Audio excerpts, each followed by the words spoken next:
노란색이 707, 붉은색이 육군입니다. 노란색이 707, 붉은색이 육군이라고 방금 말씀을 하셨는데, 이게 만약에 들어온 순서대로 자기가 원하는 자리가 아닌 처음부터 자리를 정했다면 이거는 저는 좌측에 있는 사수와 우측에 있는 사수의 형평성이 약간 어긋날 수 있다라고 저는 말씀드리고 싶네요. 이제 드디어 기다리고 기다리던 특전사와 707 두 저격수의 대결, 은밀 침투 저격입니다. 박보람 대원과 양희주 대원의 결과를 결정짓는 건 저는 단언컨대 이라고 예측을 해봅니다. 자, 안녕하세요. 이상사 클래스 채널의 이상사입니다. 드디어 강철부대 7화가 공개됐습니다. 이번 편은 제가 본 강철부대 시리즈 중에 가장 재밌는 시리즈라고 생각을 합니다. 오늘은 일반인들이 발견하지 못한 포인트들을 한번 짚어보면서 그렇게 리뷰 진행하도록 하겠습니다. 여격에 좀 중심을 두고 있고 육군 곽선희 대원은 기동에 연합부대 결정전 기동 저격 1조입니다. 지금 박보람 대원과 곽선희 대원이 먼저 붙었습니다. 지금 곽선희 대원이 격차를 벌리면서 열심히 뛰어가고 있죠. 기동에서 격차를 벌이면 충분히 승산이 있겠다라고 생각을 했습니다. 생각보다 달리기에서 차이가 조금 벌어졌어서 와, 이거 진짜 질 수도 있겠다. 차이가 더 많이 나요. 제 판단에는 현명한 선택이었던 것 같습니다. 이게 저격이잖아요. 저격. 그리고 박보람 대원은 저격수 출신이고, 이게 예를 들면 어떠한 차이가 있냐면 운전을 한 번도 하지 못한 사람과 운전을 막 시작한 사람의 차이라고 생각하시면 됩니다. 그러니까 그 감각이라는 거 있잖아요. 세밀한 감각. 처음에 운전을 하면 겁도 생기고, 그리고 조향장치의 그 감도 상대적으로 훨씬 더 부족하고, 하지만 운전을 자주 해보다 보면 그 감각도 늘고 컨트롤이 쉽다는 거, 이제 그런 차이 때문에 초반에 좀 힘들더라도 경험이 없는 곽선희 대원이 이렇게 격차를 벌리는 게 맞은 판단이었던 것 같습니다. 자, 저격 타워에 올라갑니다. 와, 여기까지 보면 차이가 또 굉장히 많이 벌어졌죠. 자, 이제 박보람 대원이 막 저격 타워에 도착했을 때 이미 곽선희 대원은 보급상자를 깨고 있습니다. 안 깨져? 이러면은 빨리 간 게 의미가. 아, 근데 지금 잘 보면 망치질을 아예 못하고 있어요. 지금 망치가 바닥에 닿는 순간을 보면 눕혀서 망치질을 때리고 있습니다. 빨리 깨졌어야 되는데. 힘이 충분히 전달되지도 않고 타격 지점도 정확하지 않으니까 당연히 그 망치질이 힘들 수밖에. 뭐 작업을 많이 해보신 분들은 아시겠지만 망치질은 힘으로 때리는 게 아니라 가볍게 스윙으로 이렇게 조져야 되는데, 굉장히 힘든 망치질을 하고 있습니다. 자, 이런 거 보면 군생활하면서 작업을 한 번도 안 해봤다. 현재 박보람 대원이 조금 늦게 도착을 했습니다. 자, 박보람도 예. 저는 보급상자 깨는 게 제일 걱정됐습니다. 박보람 망치질 좀 하네요. 중앙 친다 생각하지 말고 이 가에 있잖아. 여기를 친다 생각하고 그냥 내리 찍어. 이제 강은미 대원이 중앙을 치지 말고 옆쪽을 내리 찍으라고 이제 임무를 주고 있습니다. 군생활 작업이라든지 노가다 현장에서 철거를 하신 분들, 그런 경험이 있으신 분들은 아실 거예요. 뭔가 접합이 됐거나 뭔가 피스로 고정이 되어 있는 물체에서는 이제 중앙부를 뚱 치면 이게 충격이 흡수가 되거든요. 흡수가 돼서 퍼지는데 보통 이제 결합 부위를 집중적으로 조져야죠. 그래야 그 결합 부위가 떨어지니까. 아주 예리한 겁니다. 보통 이제 사이드에 못을 박았을 거 아니에요. 목 결합 부위를 제거하는 게 먼저죠. 강은미 대원은 작업을 많이 내리 찍어. 할 수 있어. 좋아. 가장자리. 자, 이제 첫 번째 미션은 이제 누가 작업을 많이 했냐의 싸움.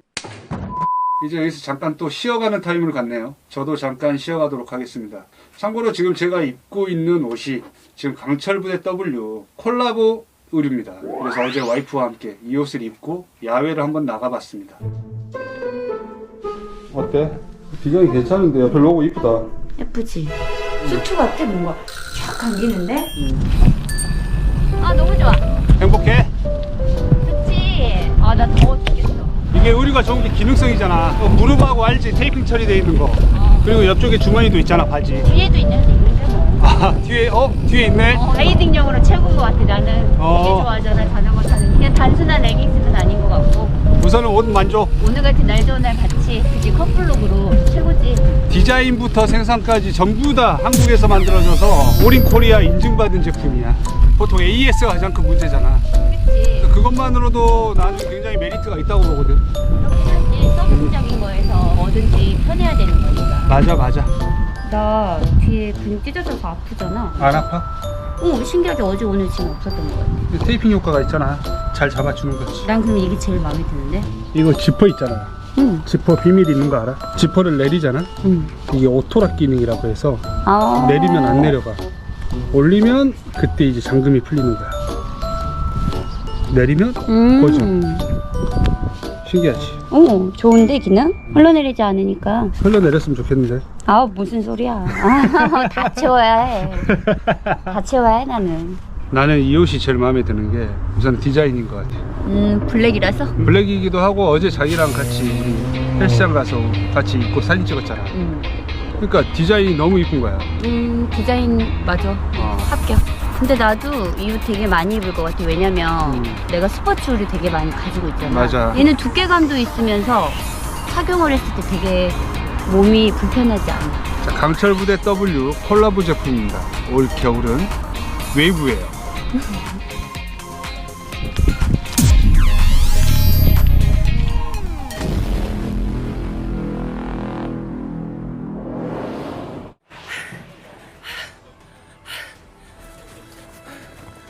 이제 4대에 올라갔습니다. 결국 미션은 저격입니다.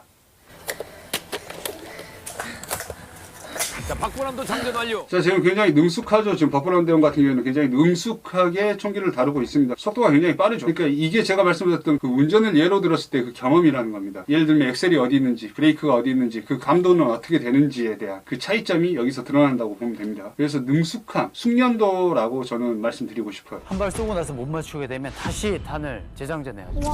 어디야 거리가 뭐야 저게? 150m. 너무 먼데요? 빨간색 봐야 돼. 그렇죠.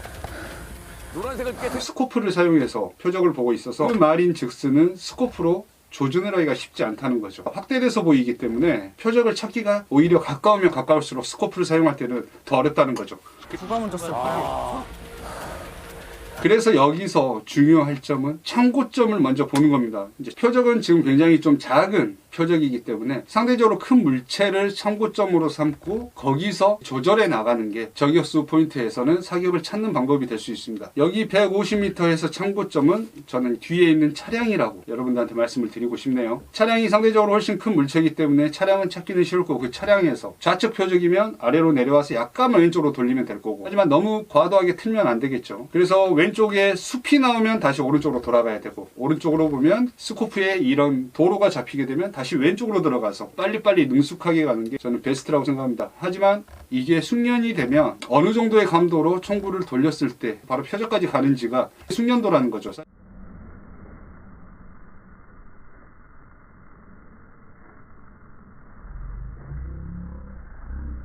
사실 여기서 차이가 나기 때문에 표적을 찾는 것부터 아마 숙련자와 경험이 없는 사람들의 차이가 클 거라고 생각을 합니다. 그래서 사실 이번 미션은 물론 군인이고 특수부대에서는 저격총을 다루고 이렇게 사격을 하는 건 당연하겠지만 강철부대 미션에서는 이거는 거의 정해져 있는 상황이다. 결과는 보지 않아도 거의 70% 이상 예측할 수 있는 상황이다. 라고 저는 여러분들한테 말씀드리고 싶습니다. 노란색이 707, 붉은색이 육군입니다. 자, 노란색이 707, 붉은색이 육군이라고 방금 말씀을 하셨는데 이게 만약에 들어온 순서대로 자기가 원하는 자리가 아닌 처음부터 자리를 정했다면 이거는 저는 좌측에 있는 사수와 우측에 있는 사수의 형평성이 약간 어긋날 수 있다라고 저는 말씀드리고 싶네요. 자, 그 이유를 설명을 드릴게요. 우리가 일반적인 총기는 우수자에 맞춰서 제작이 돼 있습니다. 보통 그 기준은 탄피의 배출 방향을 통해서 알 수 있죠. 사격을 하게 되면 탄피가 어느 방향으로 나가죠? 오른쪽으로 나가겠죠. 그러면 상대적으로 동일한 선상에 사격을 한다면 항상 왼쪽에서 탄피가 날아오는 우측에서 사격을 하는 사람들이 신경이 더 쓰일 수밖에 없습니다. 옆에서 바로 즉각적으로 꽂히는 이 소음이라든지 또는 날아오는 탄피라든지 이런 상황들이 내가 사격하는 그 순간에 직접적으로 온다면 그 순간에 불리함이 생길 수 있죠. 거기다가 경험이 없는 사수라면 그 효과는 더 크게 와닿을 거라고 생각을 합니다. 그래서 제가 한 가지 건의를 드린다면 그 가운데 가벽이라도 하나 정도 있었다면 조금 더 형평성에 맞는 그런 미션으로 이루어지지 않았을까라는 약간 아쉬움이 있습니다. 격발!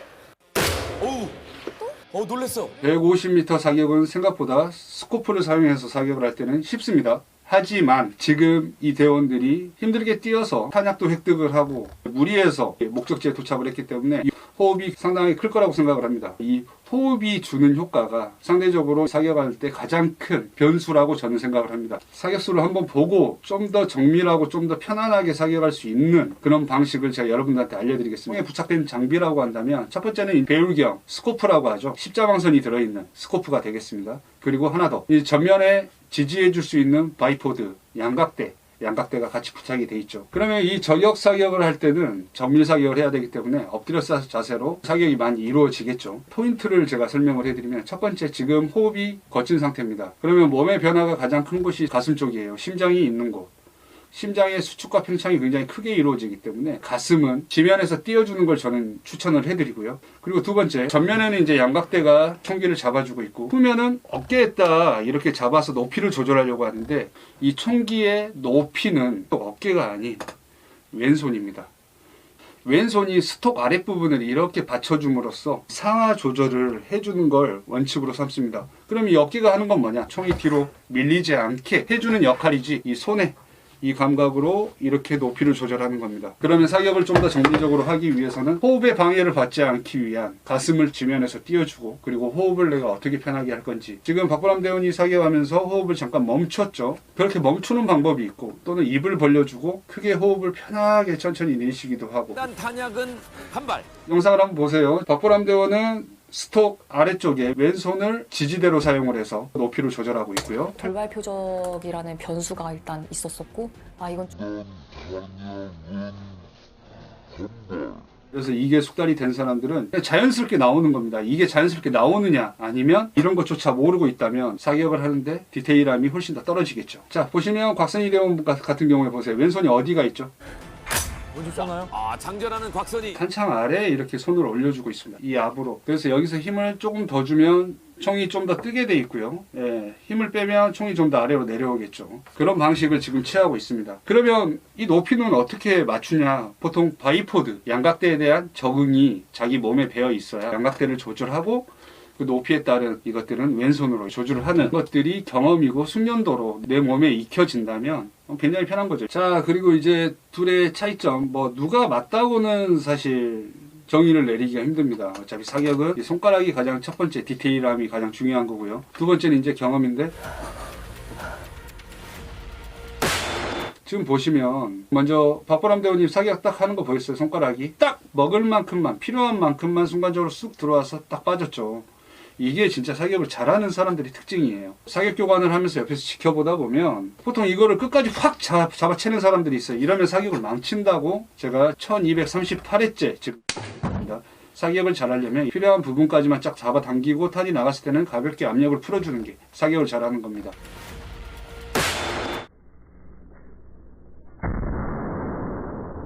이게 경험을 통해서 나올 수 있는 그런 숙달도죠.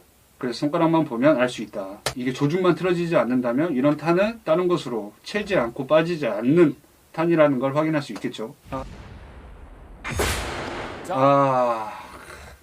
지금 보면 곽선희 대원 같은 경우에는 제가 아까 착각을 했던 게 이렇게 잡은 줄 알았어요. 이렇게 손바닥이 아래로 가서 잡는다고 생각을 했는데 지금 그게 아니었습니다. 이렇게 잡고 있습니다. 이렇게 잡는 것과 이렇게 잡는 거의 차이는, 이거는 그냥 손바닥에 올려두기 때문에 손에 큰 힘이 들어가지 않는데, 이거는 손으로 버티고 있어야 되는 거거든요. 그래서 높이 조절이 상대적으로 힘들 겁니다. 이렇게 가면. 그러면 내 몸을 써서 결국은 움직여야 되는 거예요. 몸을 써서. 자, 신중하게 쏩니다.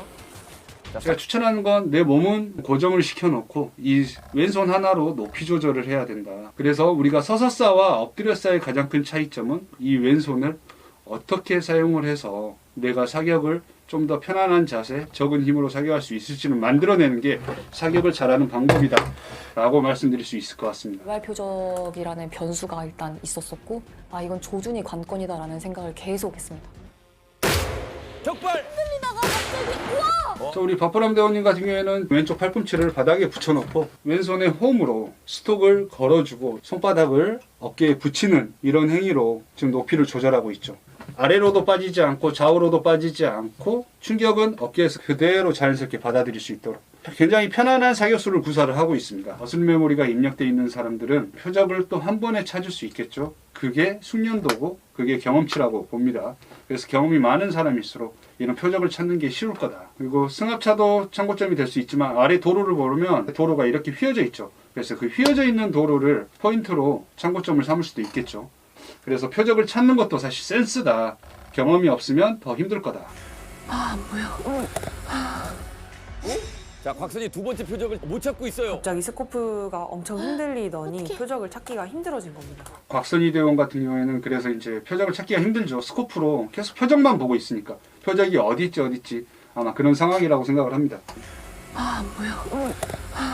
300m의 표적을 보게 되면 상대적으로 주변이 더 많이 확보가 됩니다. 그래서 표적이 더 찾기 쉬워진다. 하지만 지금은 이제 거친 상황에서 사격을 한다는 건 그렇게 쉬운 일은 아닙니다. 이게 다 해당이 안 되더라도 사격을 잘하는 사람들이 있어요.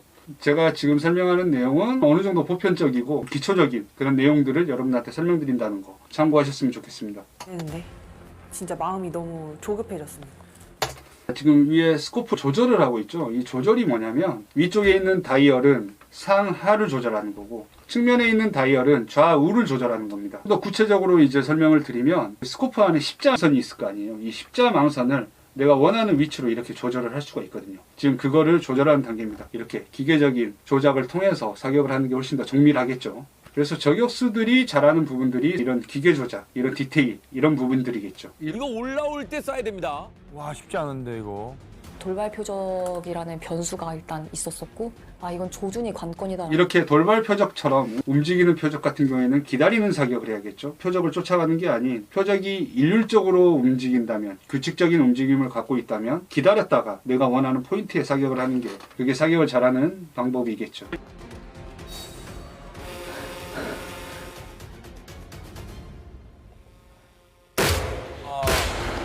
진짜였죠. 역시 박스나이퍼입니다. 707 박보람 대원이 육군을 꺾고 승리했습니다.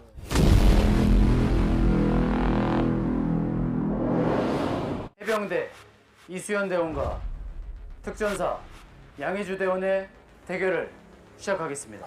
이제 두 번째 대결 이수연 대원과 양혜주 대원이 이제 한판 붙었습니다. 좋아. 이대로만 가자. 빠르게 탄약을 보여서 올라가면은 이길 수 있겠는데. 이수연 대원도 마찬가지로 지금 엄청 속도를 올리고 있죠. 사실 알고 있어요, 이분들도. 왜냐하면 사격에 대한 경험치가 부족하다 보니까 본인들이 부담감을 엄청 갖고 있을 거예요. 그래서 이길 수 있는 방법은 최대한 빨리 체력적인 부분에서 격차를 벌리고 진행을 해야 된다. 그래야 실수를 했을 때 면회할 수 있다. 그래서 시간을 최대한 벌려고 지금 노력하는 모습입니다. 그 정도면 총 몇 번 더 쏠 수 있어요? 거의 두세 발을 쏠 수 있어요. 조준이 됐다면. 힘을 다해서 부셔버리자. 이제 작업을 많이 안 한 티가 납니다. 군대에서 우리 여군분들이 진짜 작업을 안 하긴 하죠. 첫 번째 표적. 지금 베일에 쌓여있는 사격 실력입니다. 이수연. 자, 이수연 대원 보셨어요? 지금 왼손 딱 스톱 딱 잡아주는 거.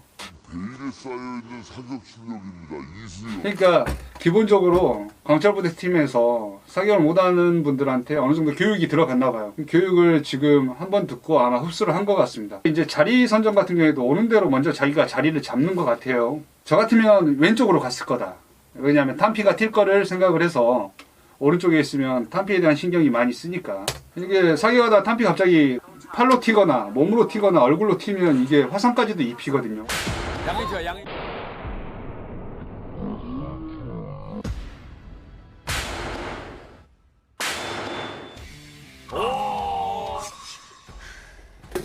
아직도 조립 중이거든요. 아직.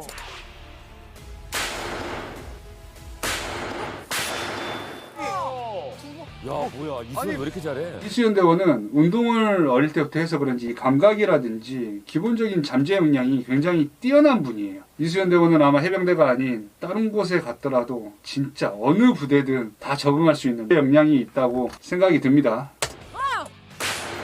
두 번째 표적 명중. 이거 기회다. 빨리 해야겠다. 다시 호흡 가다듬고 정신 차리고 한 번에 맞추자. 양혜주 때문에 많이 당황한 것 같아요. 이거는 움직이는 표적입니다. 네, 돌발 표적입니다. 못 찾아? 이수연. 못 찾아요. 못 찾았어 지금. 어딨지? 아, 못 찾았네. 진짜 어렵구나. 이게 경험인 거예요. 이제 세 번째 이수연 대원이 표적을 찾는데 애를 쓰고 있잖아요. 이게 이제 경험치에서 오는. 그래서 경험을 많이 해서 숙달이 된 사람과 아니면 처음 하는 사람들의 차이가 아마 여기서 시간이 많이 벌어진 것 같아요. 안타깝죠. 어딨지? 아, 못 찾았네. 진짜 어렵구나. 못 찾았네. 진짜 어렵구나. 자, 양혜주 첫 발. 한번 해. 그러면 안 되는데. 찾기만 하면 되는데 이수연 대원님은? 오, 예, 안정감을 찾았어. 긴장도 풀리고. 그쵸? 예, 그, 안 되는데. 연. 안 되는데. 하지마 이 개새! 이 안 보이는구나. 아, 됐다. 잡을 수 있겠다. 벌써? 둘 다 터지면. 양혜주 명중. 자, 이러면 동률. 탄. 진짜 모른다. 탄결합, 탄탄결합. 특전사 세 번째 표적. 해병대 세 번째 표적. 오, 빠르다. 내려가는데.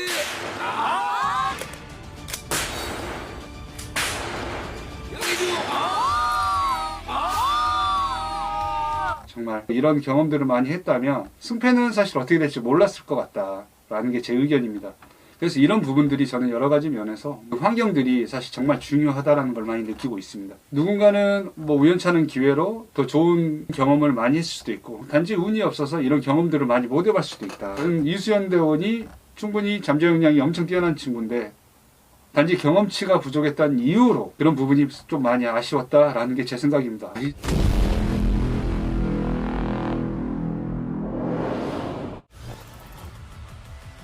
야. 이제 드디어 기다리고 기다리던 특전사와 707 두 저격수의 대결 은밀 침투 저격입니다. 은밀 침투 저격입니다. 각 부대 대표 2인이 출전합니다. 길리 슈트를 착용한 채 은밀 침투하여 저격 위치로 이동. 마스터에게 무전 보고 후 저격을 개시합니다. 특전사 저격 개시. 이 고정 표적 2개. 300m 거리 이동 표적을 제거합니다. 아, 이렇게 이동. 330m 거리 차량 내 표적을 맞춰 폭파시키면 미션이 종료됩니다. 박보람 대원과 양희주 대원의 결과를 결정짓는 건 저는 단언컨대 머슬 메모리라고 예측을 해봅니다. 사격을 조준하고 방아쇠를 당기는 건 사실 누구나 할 수 있습니다. 그래서 중요한 부분은 속도라면 그 속도에서 가장 큰 영향을 차지하는 부분이 어떤 부분인가? 저는 단언컨대 머슬 메모리라고 여러분들한테 말씀드릴 수 있습니다. 표적과 표적 간의 이동을 누가 더 빠르게 이 표적을 찾아가는 이 싸움을 잘하는 사람이 저는 이번 미션에서 승리할 거라고 저는 예측할 수 있습니다. 관축수 1명과 저격수 1명이 출전을 하네요. 김지은. 자, 저격수는 양혜주입니다. 숲속에서 등장하는 장면은 이거는 인서트 장면인 것 같습니다. 뭔가 재미와 영상미를 위해서 따로 이제 추가된 장면인 것 같고요. 침투 완료 보고 이후에 그때부터 이제 시간이 흘러가는 걸로. 아직까지는 타임어택 시간이 흘러가지 않고 있죠. 준비하는 과정은 시간 안에 이제 해당되지 않는 걸로. 자, 양혜주가 자존심 회복을 할 수 있을지. 양희주 대원 같은 경우에도 이제 장비 조작이 굉장히 능숙하죠. 400m. 자, 400m부터 표적이 시작을 하죠. 400m 거리 고정 표적 2개. 명중.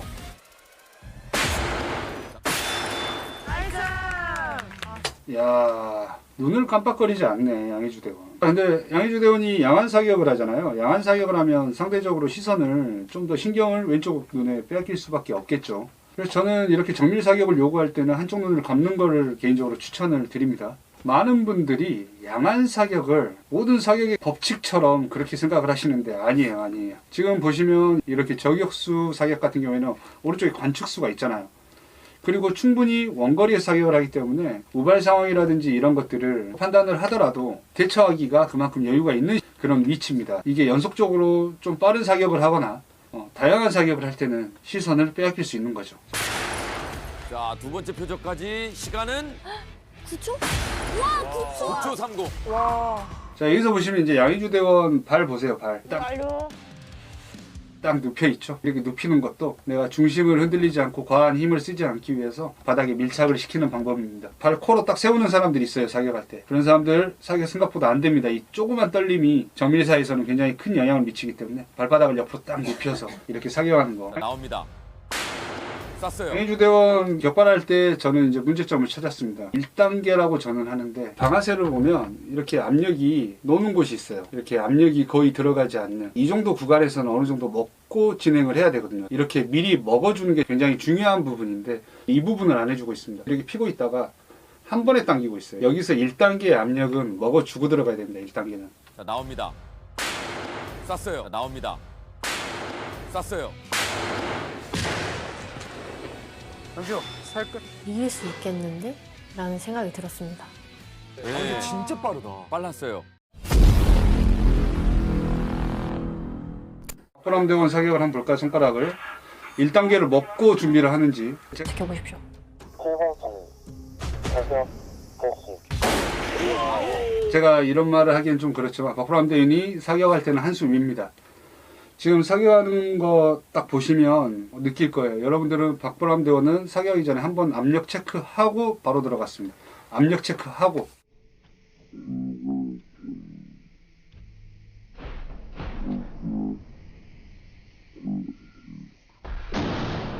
압력 체크 딱 하고 빵. 그래서 이 압력 체크하는 거는 사격을 할 때 굉장히 중요한 거다. 내 총의 압력을 내가 알고 있으면 내가 원하는 곳에 원하는 위치에 사격을 할 수 있죠. 그래서 사격으로 치면 양의주 대원보다 박보람 대원이 한 수 위다. 양각대는 어깨를 앞으로 탁 기대는 이런 느낌으로, 그래서 앞에 뭐 바닥에 턱이라든지 있으면 양각대가 좀 더 잘 박히게끔 어깨를 살짝 앞으로 눌러서 기대는 느낌으로 그렇게 지형지물을 이용하는 것도 한 가지 방법이겠죠.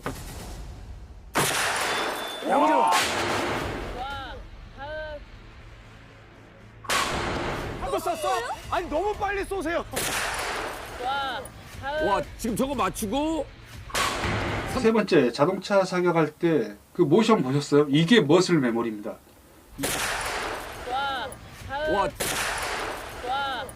와, 이게 경험치에서 나오는 거고 입력이 너무 잘 됐다고 저는 판단이 돼요. 이게 실력이라고 생각을 합니다. 제가 말씀드린 게 그런 부분입니다. 머슬 메모리. 한 방에 그 위치까지 정확히 딱 보내는 거. 이거는 뒤에서 봐도 한 방의 표적까지 바로 움직였구나. 눈에 한 방에 팍 꽂힐 정도로 이거는 전문가의 모습이었습니다. 그래서 와, 지금 저거 맞추고 3.67. 특전사의 저격 완료 기록은 2분 55초입니다. 707의 저격 완료 기록은 48초입니다. 대박이다. 40. 707이 연합부대 결정전에서 최종 승리, 연합부대 선택권과 연합전의 작전도를 획득했습니다. 그래서 결국은 이제 707이 승리를 했습니다. 자, 그래서 오늘 여기까지 강철부대 7화 리뷰를 마무리하겠습니다. 지금까지 이상사 클래스 채널 이상사였습니다. 다음 시간에 뵙겠습니다.